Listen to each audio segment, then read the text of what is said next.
kung papasa doon sa reasonable expectation of privacy test, ano, based on existing jurisprudence, baka pwede namin payagan. But we will have to discuss it first. Yes. Kasi CCTV sa loob ng bahay mo yun eh. But just for purposes of establishing certain initial facts, yun lang naman po yung punto ko, na kung may ebidensya kayo na nung sinasabi nyong araw o gabi na pumunta si Superintendent Rafael Dumlao and itong si Macapagal ay kung meron kayong ebidensya.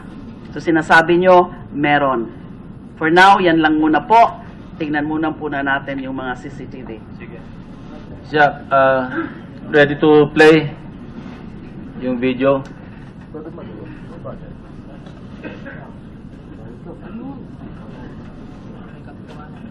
That is the actual scalpel, ma'am, nung hinahatak yung biktima.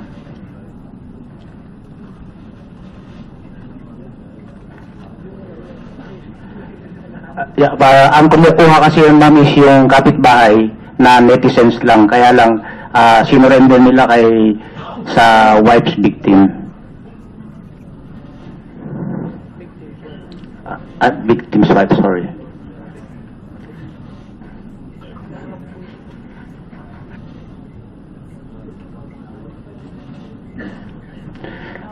So ito, ma'am, yung paglabas niya sa pagkain kasi may timeline, ma'am, doon sa before, during and after, mas maganda. Sige, Glenn, i-annotate mo lang habang pinaplay. Yes, sir. Yes, sir. So interesado kami kung talagang makikita clearly, positively. Dito naman, ma'am, yung lalabas na yung biktima, parang na-timbrehan itong si Santa Isabel, yung pick-up na hurried up na pumarada dyan sa harap. At meron kaming testigo dyan sa kapitbahay. Yan mo makikita Wala yung... ho bang clearer projection of this? Is it possible for our technical to try to improve? Yan, ma'am, yung pick-up niya. Yan, lumabas siya, siya yung naka-blue. At tumulong na nag-i-scaffold. And then yung naisakay nila, saka siya umakyat Wala sa po taas. kaming nakikita. Nakita namin yung sasakyan, pero yung mga tao, Ingat kayo, baka CCTV ni Senator De Lima lumabas yan, ha? No, ma'am. ano po yun? May nakalagay doon, may binabasa si Senator Bam na Senator De Lima, eh. Where? Hindi, wala. Binibiro lang kita. Then, Seriously. after that, ma'am... Sandali lang po, kasi it's not enough to say. No, Na si SPO3 Santa Isabel, nandyan yung sasakyan na plate number ganito. no, ma'am, because we have yung una sana, ma'am, pumasok sila from Clark Business Center, pumasok sa subdivision, nailag ng gwardiya yung pagsunod-sunod nila. And then, ganun din yung paglag ng gwardiya, paglabas, then nakuha na naman sila, ma'am, ng ito, ma'am, yung before. Ito, ma'am, yung before abduction. Yung si Mr. Rick Juji, kung malapit lang kasi, ma'am, yung bahay niya sa tinatrabahuan niya. And then, doon kumakain ng tanghali.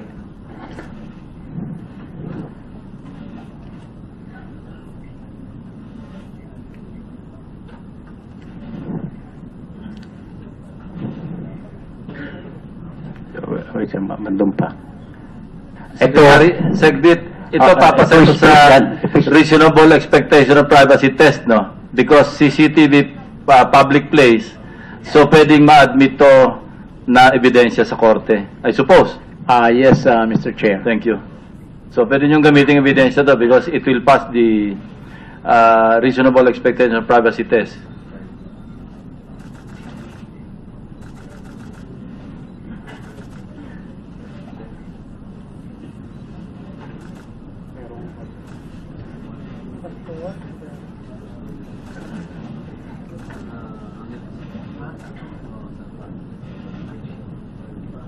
Ito, sir.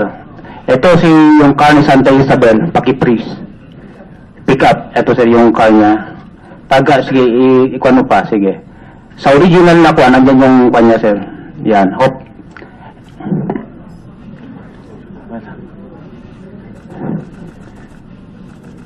Ito, sir. Kung na-freeze nyo na malinaw yung plate number? Actually, may picture kami, sir, dito, na talagang, kasi dito, medyo, tapos, susunod yung,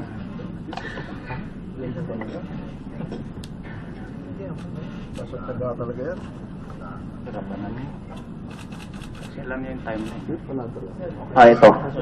Yan. Sabi rito, 12:27 ng tanghali. Yes, sir. Galing sila sa Clark Business Center. Ito yung sasakyan ni Santa Isabel. Yan. So, go.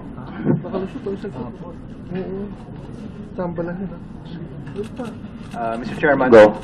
pwede ko lang tanungin si Santa Isabel, do you confirm na sasakyan mo yan? Hindi po. Magkaiba po ang sasakyan ko sa itsura po niyan. Kinambal plaka po talaga po nila yan. Kahit yung record po sa gwardiya po, meron po akong dokumento na hindi po ako pumapasok ng mga araw na sinasabi po nila pumapasok ko. Para tama yung plaka. Yan Yung, yung plaka na yung plaka lang po, kinambal plaka nga po nila. Pero yung itsura po ng sasakyan po, hindi po ganyan. May carrier po ako, saka tinted po yung sasakyan ko. Ayan po, hindi po siya Well, tinted. my question, no? Mukhang napaka-elaborate noong pag-set up sa'yo. Why?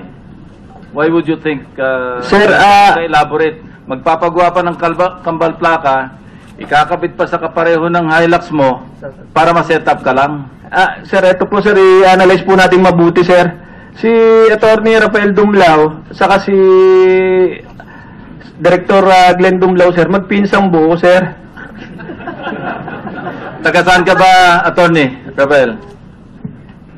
Sir, dito po ako pinanganak sa Quezon City. Ikaw, Biskaya, Quirino. Yes sir, Quirino Province sir. Quirino. Ilocano, ikaw, Tagalog po ako. Tagalog. Paano mo nalaman magpinsan sila? Sir, siya po nagsasabi sir na pinsang kong nakaupo ngayon. Kaya kailangan tayo ng magandang trabaho.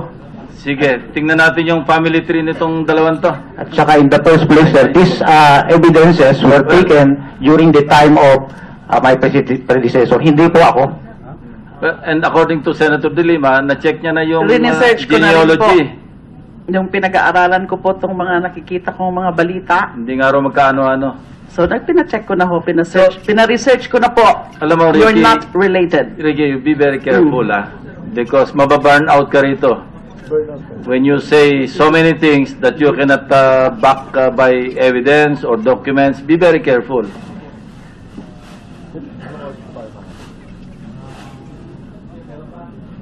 Len? Meron ba kayong pwedeng ipakita, Superintendent Glenn, na talagang mukha talaga ni SPO3 Ricky? Yung nandyan, kasi meron nga siyang isang claim na kambal plaka. Nasaan po yung sasakyan nyo ngayon, SPO3 Santa Isabel? Mama, nandyan lang po nakaparada po sa tapat ng bahay ko. Wala naman po akong parking. Along the road lang po ng Harvard Columbia. Ubaw po. Registered yun sa asawa nyo? Opo, ma'am, opo. Okay. Common sense naman, ma'am. Mangingid na pa ko. Family car ang gagamitin ko. Yun nga, tama. Di ba po? Walang common sense. Wala po common sense nga po sila, sir. Hindi naman po natin linya po yung mangidnap, sir. Tsaka yun na nga, na-notice ko yung observation ko po kanina, I don't know if anyone had noticed, yung tungkol nga doon sa, dinideclare naman openly, kasi rini-record naman ng guard. Kasi yun ang plate number. Although ibang pangalan yung do you have an idea kung bakit yun ang pangalan na? Ma'am, sinample lang po na nga lang po kayo ng isa pa. Di ba yung nasa court hearing po ako? Paano po papasok po si Ricky Santa Isabel po rin sa Daul? And nasa court hearing po ako, nasa Taguig po ako. May minutes po yan. May appearance po yan. May transcript po yan. Paano po ako mapupunta sa Daul? Nandun po ako sa court hearing sa Taguig. What date is that again? Is that the October 12? October 12, ma'am. Paano po nagkaroon ng record po si Ricky Santa Isabel dyan sa Superintendent Glenn, yung October 12 na date, yun ang merong naka-record sa logbook ng guard. Kasi interesado rin ako dyan sa kambal plaka na yan. Baka modus Yes, ma'am. Noong September 27, according sa logbook ng gwardiya at nilista ng gwardiya, may photocopy po kami, ma'am. October 12. October 12, pumasok po siya is Anong oras po? 07:50 ng umaga. Lumabas siya ng 07:57. 7 minutes lang po siya doon. 7:50. 50. Yes, ma'am. 7:57 7 minutes. a.m. Oh, Anong okay. oras po ba yung hearing nyo? Ma'am, umaga po, 8:30 po ang start. Ngayon po, dahil malayo pong bahay ko at matraffic po sa EDSA, alas 3 pa lang ng madaling araw, nasa Taguig na po. Umalis na po ako ng bahay, papunta po sa Taguig. Kasi po, ako po ang arresting So officer. it was RTC Taguig. Opo, ma'am, po. So meron kang certification Meron po, ma'am, saka minutes po. about your presence Correct. there. Opo, ma'am, The hearing opo. was 8:30. Opo, ma'am. Anong oras po ba kayo dumating doon sa hearing? Maagang-maga po ako nandun, ma'am. Tapos, nangatawag po ako ng mga alas 10 pasado. 10:45. Natapos po ako ng mga alas 12:30 na po. Nag-testify po ako going ron. back to my Superintendent Glenn, meron pa kayong ipapakita dyan sa mga aside? What could be the explanation muna? Yung kanyang claim na he could not be, may physical impossibility, ika nga, di ba? So what could be the explanation why the vehicle was there at the time that he was supposed to be in Taguig? All he was saying, sir, is October 12. Ito, yung October 12, sir, pumasok siya maaga, 7:50 in the morning. Lumabas siya after 7 minutes. Nailagbook po, sir, ng gwardiya. Kasi September 27, si SPO3 Santa Isabel, nandyan yung sasakyan na plate number ganito. no, ma'am, because we have yung una sana, ma'am, yung una, pumasok sila from Clark Business Center, pumasok sa subdivision, nailag ng gwardiya yung pagsunod-sunod nila. And then, ganun din yung paglag ng gwardiya, paglabas, then nakuha na naman sila, ma'am, ng ano. Ito, ma'am, yung before.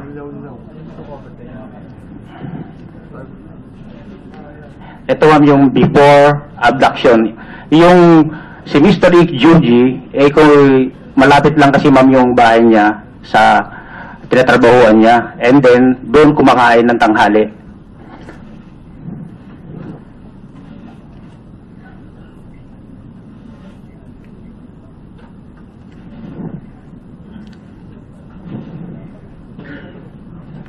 Wait, sir, mandun pa. Secretary, Segdit, ito papasok sa reasonable expectation of privacy test, no? Because CCTV public place, so pwedeng ma-admit to na ebidensya sa korte, I suppose. Yes, Mr. Chair. Thank you. So pwede niyong gamitin ebidensya to because it will pass the reasonable expectation of privacy test.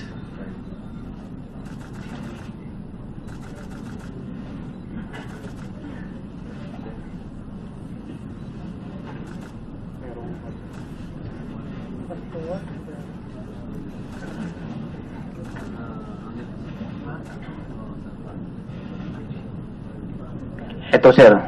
Ito si yung car ni Santa Isabel, paki-freeze. Pick up. Ito, sir, yung car niya. Sige, ikuan mo pa, sige. Sa original na kuan, nandiyan yung kuan niya, sir. Yan, hop.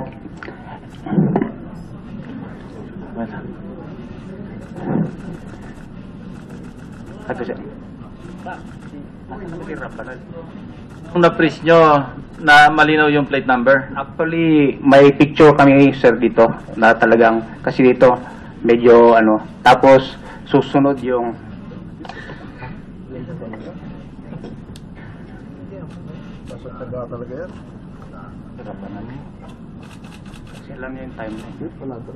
ito. Yan. sabi rito 12:27 ng tanghali. Yes, sir. Galing sila sa Clark Business Center. Ito yung sasakyan ni Santa Isabel. Yan. So, go.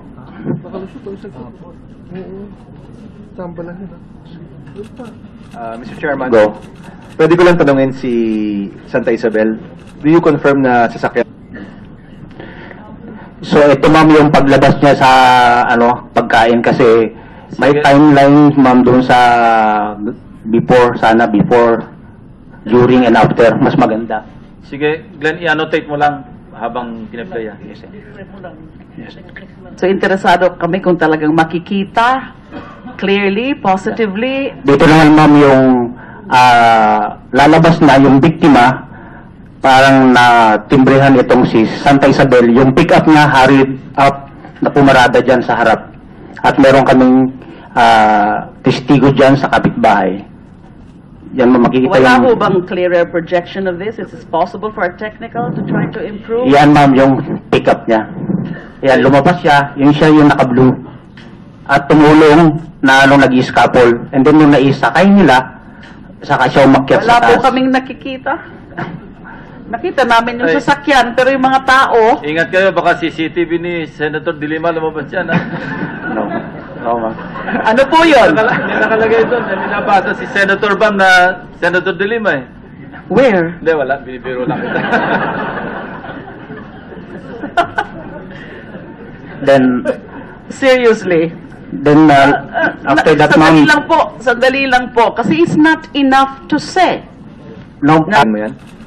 Hindi po, magkaiba pong sasakyan ko sa itsura po niyan. Kinambal plaka po talaga po nila yan. Kahit yung record po sa gwardiya po, meron po akong dokumento na hindi po ako pumapasok ng mga araw na sinasabi po nila pumapasok ako. Para tama yung plaka. Yung plaka lang po, kinambal plaka nga po nila. Pero yung itsura po ng sasakyan po, hindi po ganyan. May carrier po ako, saka tinted po yung sasakyan ko.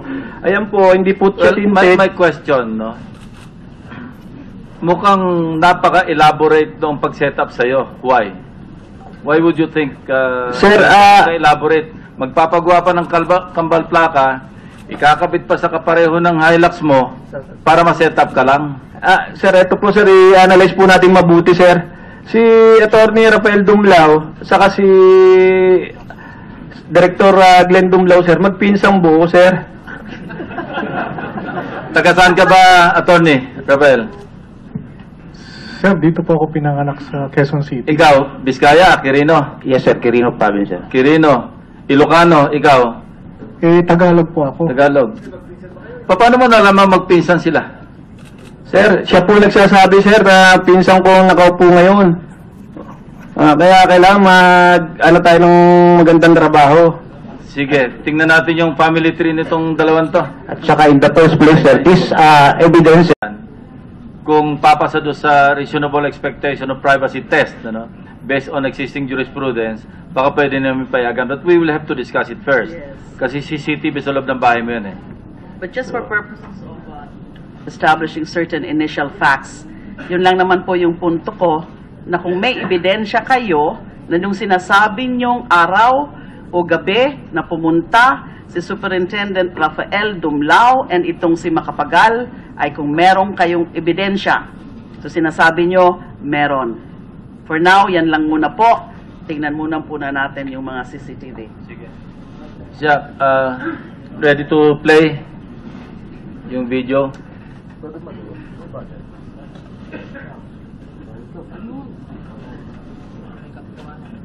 that is the actual scaffold ma'am nung hinahatak yung biktima.